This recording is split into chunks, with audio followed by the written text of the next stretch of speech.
Now that we have achieved the break-in period for the front and rear axle gears, it's time to get out that old nasty gear oil, get some new gear oil, and put in the lube lockers. So first things first, let's get this oil drained.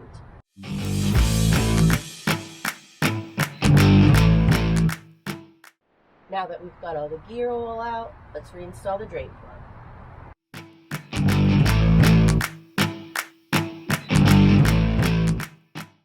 Once you get that drain plug reinstalled, grab you a socket and start taking out your bolts.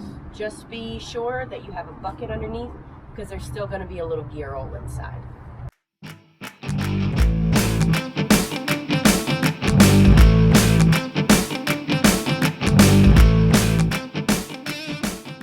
Now that we've got the diff cover off, we're going to take a straight razor and clean up all this goo so we have a good seal with the new LubeLocker.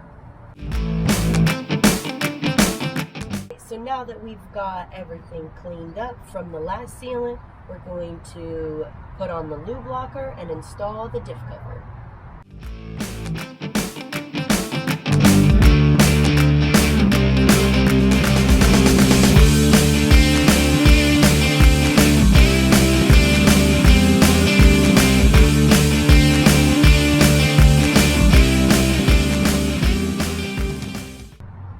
Be sure to tighten down your bolts according to the LubeLocker description.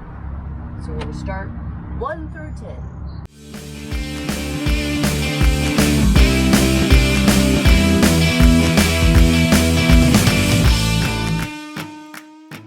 Make sure that you torque the cover bolts to 35 foot-pounds. So now that we've got the cover on and tight, let's take out this fill plug and get the gear all in. Per Dana Spicer, you are to use 2.6 liters of the 75W140 gear oil. So we've got that, let's get it installed. Alright, and now that we've got the gear oil in, bolts torqued down to spec, let's put in this fill plug, and we're done.